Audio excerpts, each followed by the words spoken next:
बिस्मिल्लाहिर्रहमानिर्रहीम। हरूफ की मुख्तलिफ़ शक्लें, the different shape of letter, lesson number 3 इंतहाई अहम है। ये कोई सीरीज़ नहीं चल रही, लेकिन ये एक इम्पॉर्टेंट चीज़ मेरे सामने से गुजरी तो मैंने कहा कि आप लोगों का शेयर कर दूँ। बहुत ही ज़्यादा अहम है। अब कुरान में बा तो इस्तेमाल हुआ है, हमें पता है कि बा है, लेकिन बा के कितने शेप इस्तेमाल हुए हैं हमें ये नहीं पता। बाज़ औक़ात हम इस शेप को जीम पढ़ लेते हैं, इसको जीम पढ़ लेते हैं, इसको कुछ और पढ़ लेते हैं। तो कुरान पाक में ये जो बा की शेप इस्तेमाल हुई हैं, अलिफ बाज़ औक़ात कुरान पाक में ऐसे मकामात पर आया है जिसे हम लाम भी पढ़ लेते हैं इस तरह से। तो ये लाम नहीं है, ये अलिफ है।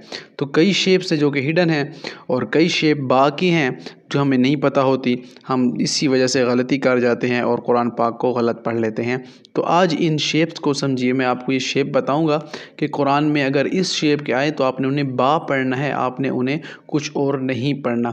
जैसे कि अलिफ लफ्ज़ के शुरू में आ जाता है, जिस तरह अलिफ लाम मीम है या अल्लाहु है, तो उससे पहले ये वाली शेप आएगी तो आप समझें कि ये अलिफ है, थोड़ा सा सर से मुड़ा हुआ होगा। तो ये वाली शेप देखें, ये बाज़ औक़ात एंड पे आती है, जब कोई लफ्ज़ ख़त्म हो रहा होता है उसके एंड पे आती है। जिस तरह किताब, किताब काफ ज़ेर की, ता अलिफ ज़बर ता, बा दो ज़बर बन, किताबन, बा अलिफ दो ज़बर बन होगा। ये इस शेप का होगा तो आप इसे समझेंगे कि ये अलिफ है। अदरवाइज़ दरमियान में अगर ये शेप आ जाए तो ये अलिफ नहीं, ये लाम होगी। तो आपने इसे जहन में ज़रूर रखना है। ये है अलिफ की शेप। ये अमूमन एंड पे इस्तेमाल होगी। यहाँ पर कुछ और लफ्ज़ होगा, मसलन यहाँ पर मीम है तो मीम अलिफ दो ज़बर मन। तो यहाँ पर अगर मीम होगा या मीम की शेप फ़र्ज़ कर लें यहाँ पर, तो ये फिर आप इसे अलिफ समझेंगे, इसे लाम नहीं समझेंगे। अगर यहाँ पर मीम है, यहाँ पर ये अलिफ है और इसके साथ एक और लफ्ज़ मिल रहा है जो नून है, तो फिर ये जो अलिफ है ये फिर लाम की शक्ल इख्तियार कर लेगा। तो इसलिए आपके लिए समझना बहुत ज़्यादा ज़रूरी है। एंड पे जब भी आप इस तरह का मुड़ा हुआ देखें तो उसे अलिफ ही समझें, ना कि लाम। और शुरू में आ जाए तो आप अच्छी तरह समझ जाएंगे कि ये अलिफ होता है। अब बा ये सिंपल शुरू कायदे में इस्तेमाल होता है, उसके बाद ये शेप्स हो जाती हैं इसकी शुरू आगे। ये देखें, ये बा जिस तरह हम बिस्मिल्लाह पढ़ते हैं तो बिस्मिल्लाहिर्रहमानिर्रहीम। अब बा में ये शेप इस्तेमाल हुए, बा है फिर उसके आगे सीन मिल गया तो बिस्मिल्लाह। अगर इसका मैं डॉट छुपा दूं तो ये दाल नज़र आ रहा है आपको, देखें तो डॉट की कितनी इम्पोर्टेंस है, आप इसे देख सकते हैं। तो दाल नहीं है, ये है बा। जब इसका आपको डॉट नज़र आएगा तो ये बन जाएगा बा। तो बा की ये शेप बिस्मिल्लाह में इस्तेमाल हो रही है, आप इसे जहन नशीन कर लीजिए, ये ना भूलने पाए। ये तो एक आम शेप है। ये शेप देखिए, ये है इस्तेमाल होने वाली शेप बा की, जो बहुत अहम जगहों पे इस्तेमाल होती है। ये बा जो है बेहम्दी व बेहम्दी का, नमाज में जब आप सुबहानक अल्लाहुम्मा खोलेंगे तो उसके आगे व बेहम्दी का बा और हा, ये शेप अमूमन हा के साथ मिलती जुलती है।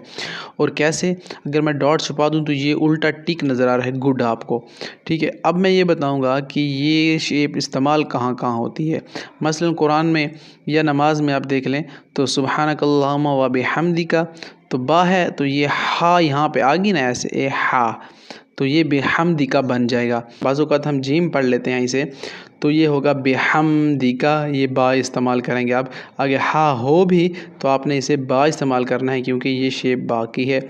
अब ये शेप कुरान पाक में बा की इस्तेमाल हुई है काफ़ी मकामात पर, जिस तरह यहबूब का या हुब्बिल्लाह का हुब्बिल्लाह।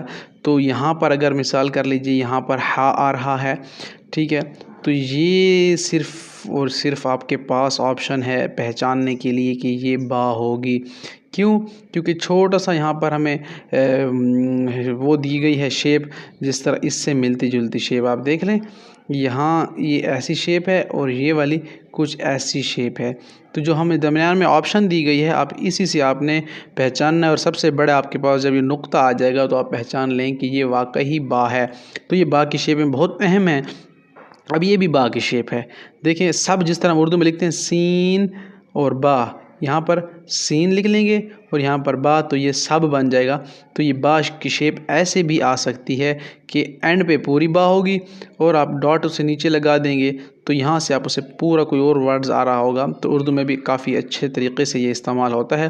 तो ये बा का जो रो है बहुत अहम है। लोग अक्सर कंफ्यूज होते हैं, मुझसे अक्सर ये पूछते हैं कि ये बा है या जीम है, ये बा है या जीम है, इसका क्या मतलब है। तो आप इसे जहन में रखें। इससे मिलता जुलता चीज़ आपको नीचे नज़र आ रही होगी, ये भी बहुत इंपॉर्टेंट है।